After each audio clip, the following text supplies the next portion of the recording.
Thomas était un homme d'affaires prospère et un athée convaincu. Un soir d'orage, sur une route de campagne isolée, sa voiture de sport dérapa et fit plusieurs tonneaux avant de s'écraser dans un fossé.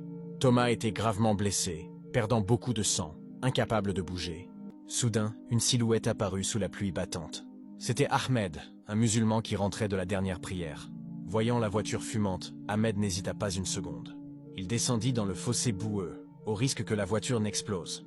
Voyant l'hémorragie de Thomas, Ahmed retira son propre calotte et son écharpe pour compresser les plaies. Ahmed réussit à extraire Thomas de la carcasse et le remonta péniblement sur le bord de la route.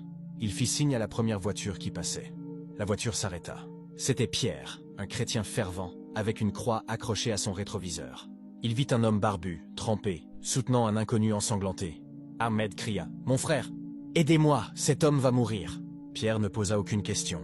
Il ouvrit sa porte. « Montez, vite !» Ils roulèrent à toute vitesse vers le petit hôpital le plus proche. Là-bas, le chirurgien de garde était le docteur Kwame. C'était un homme sage, un animiste. Le docteur Kwame opéra Thomas pendant 6 heures d'affilée, luttant contre la mort avec un acharnement incroyable. Puis la surprise survint. Mais avant de te dire ce qui s'est passé, si tu sais que le sang qui coule dans nos veines a la même couleur, quelle que soit notre croyance, appuie sur like, abonne-toi et dis « Je suis pour l'humanité » en commentaire et partage. 3 jours plus tard, Thomas se réveilla, il était vivant. À son chevet, il vit 3 hommes qui venaient prendre de ses nouvelles. Ahmed le musulman, Pierre le chrétien et le docteur Kwame l'animiste. Thomas conclut, bouleversé. Sur cette route, vous n'avez pas vu un athée. Vous avez juste vu un être humain. Et c'est cela, la plus grande des religions.